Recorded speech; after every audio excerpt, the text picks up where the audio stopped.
Hello साथियों, एक बार फिर से आप सभी का आपके अपने चैनल एस आर जाजोरिया पर स्वागत है। और आप सभी को पता है कि हम डिस्कस कर रहे हैं नरेशन या स्पीच पर, जिसमें आज का हमारा टॉपिक है इंपेरेटिव सेंटेंसेस। इनको हम डायरेक्ट से इनडायरेक्ट में कैसे कन्वर्ट करते हैं। देखिए, बहुत सिंपल कॉन्सेप्ट है।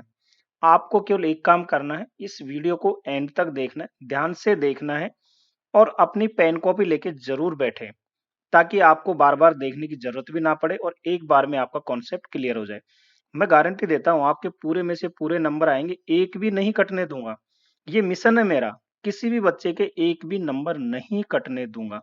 और यूँ समझिए कि ये आपको कठिन लगने वाला टॉपिक है, इसका मैंने हलवा बना दिया, तो आप मज़े से खाइए। तो जैसा कि हमारा जो सफर था, वो हमने जनरल रूल्स बताए पहले, फिर असर्टिव सेंटेंस, फिर इंट्रोगेटिव, आज हमारा है इंपेरेटिव सेंटेंस, जो आज्ञा सूचक यानी कमांड, ऑर्डर और रिक्वेस्ट को शो करते हैं। इंपेरेटिव सेंटेंस से आदेश यानी ऑर्डर, निर्देश, डायरेक्शन या कमांड, प्रार्थना, अनुरोध यानी रिक्वेस्ट, सुझाव, सजेशन, सलाह, एडवाइस का बोध होता है, वो हमारे इंपेरेटिव सेंटेंस कहलाते हैं। इस प्रकार के सेंटेंस की इनडायरेक्ट स्पीच में बदलने के रूल्स क्या हैं? किस प्रकार से हम डायरेक्ट से इनडायरेक्ट में बदलेंगे, उसके जनरल रूल्स तो मैंने अलग से वीडियो बना रखा है, उसे आप देख लें, नहीं देखे हैं तो। अब यहाँ जो है इंपेरेटिव सेंटेंसेस के कुछ विशेष यानी स्पेशल रूल्स हैं, उन पर हम फोकस करेंगे। पहला, रिपोर्टिंग वर्ब को tell, ask, order, command, request, suggest, advice, warn यानी चेतावनी देना, इसमें हम बदलते हैं। जो रिपोर्टिंग वर्ब हमारी है ना, से, सेज या सेड, तो उसको हम सिचुएशन के अनुसार इन शब्दों में बदल देंगे। और यदि आपको कुछ समझ नहीं आए ना किस में बदलना है, तो आप आस्क का यूज करें। सबसे सिंपल फॉर्मेट यही है। कहीं भी यदि आपको डाउट हो, कुछ समझ नहीं आ रहा, तो आप आस्क, आस्क और आस्क इसका यूज करें, तो आपका वो भी सेंटेंस करेक्ट होगा। इसलिए मैंने यह स्पेशल अंडरलाइन किया है। नेक्स्ट क्या है, डायरेक्ट स्पीच में रिपोर्टिंग वर्ब के बाद ऑब्जेक्ट हो या न हो। तो सामान्यतः ऑब्जेक्ट रहता है, यदि नहीं है तो भी इनडायरेक्ट स्पीच में रिपोर्टिंग वर्ब के बाद आपको ऑब्जेक्ट अवश्य लगाना है, आपके सेंटेंस के अकॉर्डिंग। क्लियर है?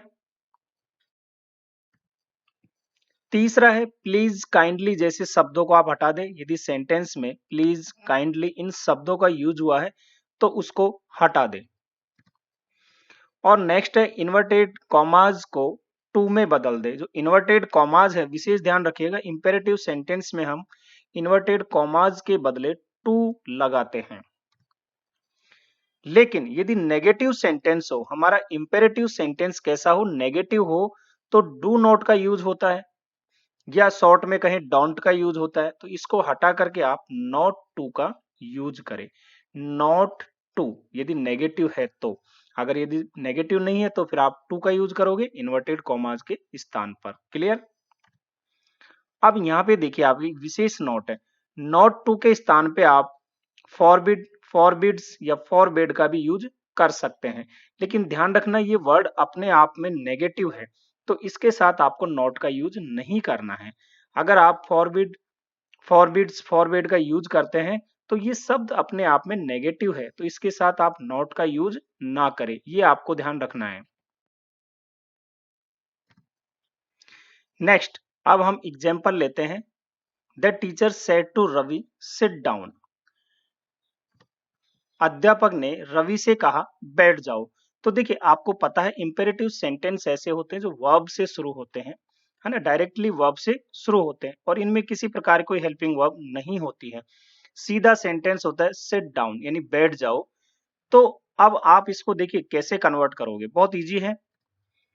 आप लिखोगे the teacher said to Ravi. अब आप देखिए इस तरह के सेंटेंस में क्या है, टीचर है, ऑर्डर दे रहा है, किसको, रवि को, तो आप लिख दोगे द टीचर सेड टू है, तो ऑर्डर्ड लिखोगे, फिर रवि, इन्वर्टेड कॉमा हटाओ, टू का यूज करो, बाकी वैसे के वैसे लिख दो सिट डाउन। देखिए कितना सिंपल है, बताइए इसमें कहाँ दिक्कत है। अरे बताओ ना यार, कहीं नंबर कटने की गुंजाइश है क्या? नहीं है ना? तो फिर आप यूं ही क्यों घबरा रहे थे? बहुत आसान है। अच्छा, सेंटेंस ऐसे भी हो सकता है, अध्यापक ने कहा बैठ जाओ रवि, यानी कि किसी व्यक्ति का नाम संबोधन के रूप में भी यूज किया जा सकता है। और ये मैंने पहले भी बताया है, जो असर्टिव सेंटेंस बताया तो उसमें बताया है यदि संबोधन के रूप में हो तो क्या करना है। तो जो संबोधन वाला वर्ड है वो यहाँ पहले भी हो सकता है, बाद में भी हो सकता है। अब इसको देखिए, the teacher said sit down Ravi, comma लगा, फिर जो है रवि को संबोधित किया जा रहा है। तो जो संबोधित वाला वर्ड होता है ना, हम उसको रिपोर्टिंग वर्ब का ऑब्जेक्ट बना देते हैं। क्लियर है? The teacher ordered Ravi to sit down. Clear है? देखिए, केवल मैंने ये एग्जाम्पल यहाँ क्लियर करने के लिए यहाँ पे दिया है ताकि आपको दिक्कत ना आए। तो ये रवि यहाँ भी हो सकता था, रवि कॉमा सिट डाउन, तब भी बात वही होती, the teacher ordered Ravi to sit down. Clear concept? आगे बढ़े। करिश्मा ने कहा अपने खिलौनों से खेलो करीना। तो करीना को संबोधित किया जा रहा है, वही सिचुएशन अभी जो मैंने बताई। Karishma said play with your toys Kareena. बनाओ। तो करिश्मा आस्क और करीना को आप ऑब्जेक्ट बना दो, टू लगा के सेंटेंस वैसे वैसे लिख दो, प्ले विथ योर टॉयज। लेकिन ध्यान रखना योर है यहाँ, हमारे जो प्रोनाउन है वो तो वे पर्सन जो है वो तो चेंज होंगे रूल्स के अकॉर्डिंग, और ये जनरल रूल्स में मैंने बताया था। तो योर क्या है यहाँ पे? आपको पता है सेकंड पर्सन जो हमारा होता है यू, उसका ये पजेसिव एडजेक्टिव है। तो ये सेकंड पर्सन का अगर है तो ऑब्जेक्ट के अनुसार चेंज होता है। ऑब्जेक्ट हमारा क्या हो गया? करीना। करीना क्या है? किसी लड़की का नाम है। तो इसका सब्जेक्टिव केस होता है सी और पजेसिव केस क्या होता है? हर। तो यहाँ हो जाएगा to play with her toys. बताइए कहीं दिक्कत है क्या? कहीं नहीं है ना? अब मैंने कहा था कि अगर कुछ बात समझ में नहीं आए तो आप आस्क का यूज करो, तो आस्क का यूज हो जाएगा क्योंकि ये सेकंड फॉर्म है सेड। तो करिश्मा ने कहा अपने खिलौनों से खेलो, ये ऑर्डर भी हो सकता है, एडवाइस भी हो सकती थी। तो आपको जहां कंफ्यूजन लगे आप सीधा आस्क्ड का यूज करें। Clear? Next, he said to me bring a glass of water. उसने मुझसे कहा एक गिलास पानी लाओ। आप क्या बनाओगे? ऑर्डर दिया जा रहा है, ठीक है। उसने मुझसे कहा एक गिलास पानी लाओ, ऑर्डर दिया ना कि जा एक गिलास पानी लेके आ। तो he said to ordered me, इसके बाद इन्वर्टेड कॉमा हटाओ, टू लगाओ, बाकी सेंटेंस वैसे के वैसे लिख दो, इंपेरेटिव है। तो bring a glass of water. Clear? अगर ये सेंटेंस ऐसे होता, उसने मुझसे कहा कृपया मुझे एक गिलास पानी दे, तो he said to me please give me a glass of water. ये क्या है भैया? प्लीज लग गया, यानी रिक्वेस्ट की जा रही है। और हमने कहा था यदि प्लीज या काइंडली वर्ड है हमारा डायरेक्ट स्पीच में तो इनडायरेक्ट में इनको हटा देते हैं, तो यहाँ तो हटा देंगे। तो बनाइए इसको, ही सेड टू यानी क्या, किस में कन्वर्ट करोगे? रिक्वेस्ट है, रिक्वेस्टेड मी, इन्वर्टेड कॉमा हटाओ, टू लगाओ, प्लीज हटा दो। इसके बाद give me a glass of water. लेकिन यहाँ ध्यान रखिए मी का यूज हुआ है, मी क्या है? हमारा फर्स्ट पर्सन है, और ये आई जो है इसका ऑब्जेक्ट है। तो अब आप यहाँ पे आ जाओ, फर्स्ट पर्सन है, सब्जेक्ट के अनुसार चेंज होगा। सब्जेक्ट क्या है? ही, और ही का ऑब्जेक्टिव केस क्या होता है? हिम। तो he requested me to give him a glass of water. बताइए कोई समस्या नहीं है ना? Next, he said consult a doctor. उसने कहा डॉक्टर की सलाह लो। तो एक तरह से एडवाइस भी हो सकती है, सजेशन भी हो सकता है कि उसको सुझाव दिया जा रहा है कि भैया डॉक्टर की सलाह लो, आपकी जो बीमारी है ये ज्यादा बढ़ती जा रही है। तो आप इस तरह से, अब देखिए यहाँ पे ऑब्जेक्ट भी नहीं है और हमने कहा था कि आपको ऑब्जेक्ट लेना है। तो he said consult a doctor, किसको कहा जा रहा है? तो आप अपने हिसाब से कर सकते हो, he suggested me to consult a doctor, inverted comma हटाओ, टू लगा दिया, मी हमने ऑब्जेक्ट अपनी तरफ से लगा दिया। तो मुझे ही तो किया जा रहा है, यानी आपको ही तो किया जा रहा है। तो he suggested me to consult a doctor.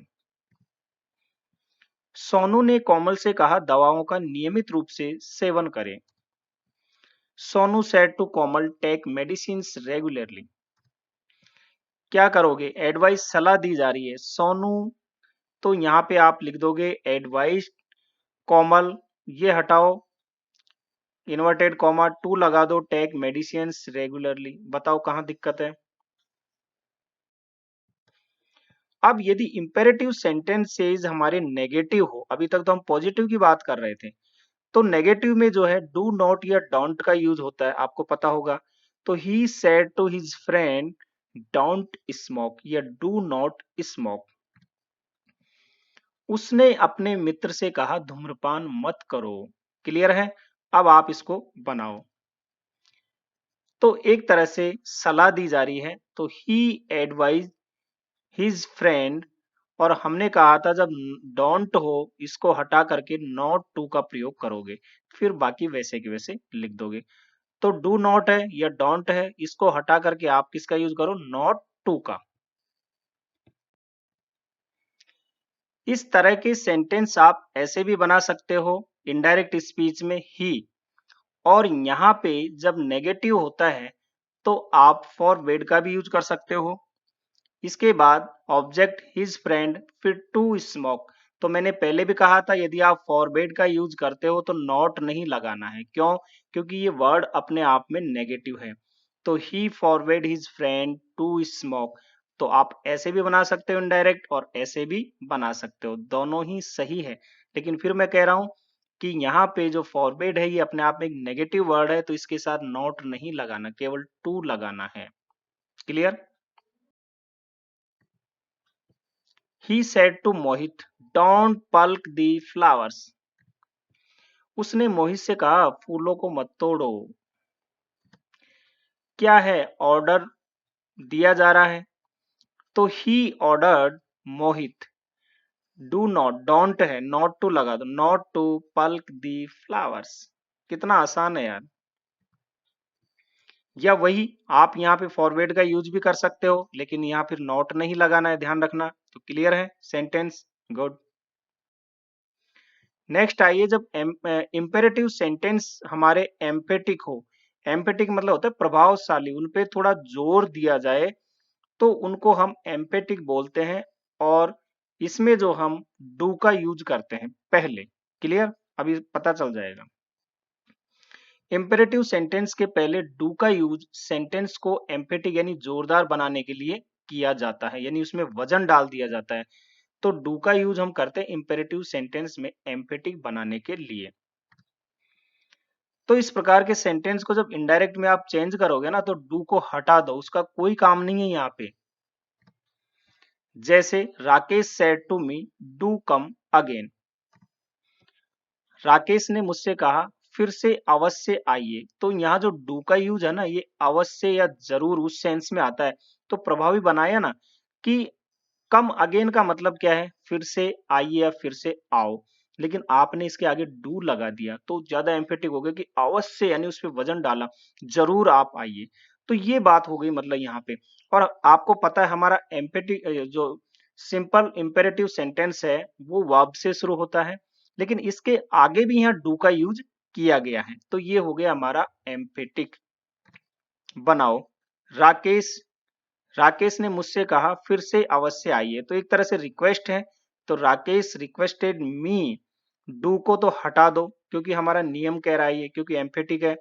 और यहां से इन्वर्टेड कॉमा को हटाओगे, टू लगा दोगे, फिर कम अगेन वैसे की वैसे लिख दोगे। बता बेटा कहाँ दिक्कत नहीं है ना? गुड। अब यहाँ देखो, उसने सीमा से कहा अपना मत जरूर दो। एम्फेटिक है, जरूर का यूज हुआ है। तो she said to Seema do cast your vote. देखिए लोकतांत्रिक देश है हमारा, और वोट देना सबका अधिकार है। तो उसने कहा, उसने सीमा से कहा अपना मत जरूर दो, हो सकता है कि जीतने वाला एक ही वोट से जीते भाई। बनाओ। सलाह दी जा रही है, सी एडवाइज सीमा, डू को तो हटा दो, इन्वर्टेड कॉमा लगा के टू लगाओ। कास्ट योर आया है, सेकंड पर्सन है, और सेकंड पर्सन का क्या है हमारा? ये पजेसिव एडजेक्टिव है, ऑब्जेक्ट के अनुसार चेंज होगा। ऑब्जेक्ट कौन है? सीमा, किसी लड़की का नाम है। और सी सी हो जाएगा इसका सब्जेक्ट और सी का पजेसिव एडजेक्टिव होता है हर। क्या होगा? हर। तो हर बोट। क्लियर है?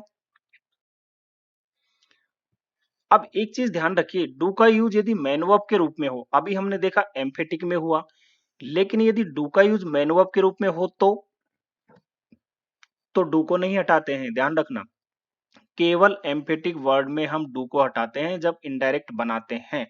लेकिन यदि डू का यूज मैन वर्ब के रूप में हुआ हो, मुख्य क्रिया के रूप में, तो फिर आप डू को नहीं हटाते। समझिए, the teacher said to me do your homework.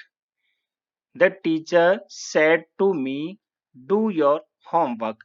Teacher अध्यापक ने मुझसे कहा कि अपना गृह कार्य करो। तो देखिए, आपको पता होगा यह डू है, इसके बाद और कोई वर्ब तो नहीं है ना, तो फिर ये मैन वर्ब के रूप में यूज हुई है। क्लियर है? तो ऑर्डर हो गया, टीचर कह रहा है द टीचर ऑर्डर्ड मी, ये हटा दो, लिख दो यहाँ पे टू, और वैसे के वैसे डू योर आया है, सेकंड पर्सन है, इसके अनुसार चेंज होगा मी। तो मी का सब्जेक्टिव केस क्या होता है? आई, और आई का पजेसिव एडजेक्टिव क्या होगा? माई। तो डू माई होमवर्क। क्लियर है? ध्यान रखिएगा, यहाँ डू के बाद और कोई वर्ब नहीं है इसके जस्ट बाद, तो ये जो है मेन वर्ब के रूप में यूज हुआ है। अब अगला सेंटेंस देखो, the teacher said to me, teacher ने मुझसे कहा डू कंप्लीट योर होमवर्क। तो यदि हमारा देखिए एम्फेटिक तो यही शुरू हो गया, कंप्लीट योर होमवर्क, अपना गृह कार्य पूरा करो। तो कंप्लीट के आगे भी डू लग गया, कंप्लीट तो अपने आप में वर्ब थी यहाँ पे मेन वर्ब, लेकिन उसके आगे भी डू लग गया, तो ये डू है ना, यहाँ एम्फेटिक बना रहा है। डू कंप्लीट योर होमवर्क, यानी अपना गृह कार्य जरूर करो या अवश्य करो।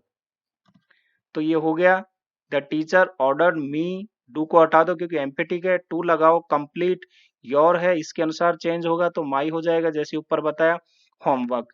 तो ये कंफ्यूजन रहता है, बहुत से बच्चे कहते हैं सर कैसे पता चलेगा डू का यूज मैन वर्ब के रूप में हुआ या एम्फेटिक के रूप में यूज हुआ?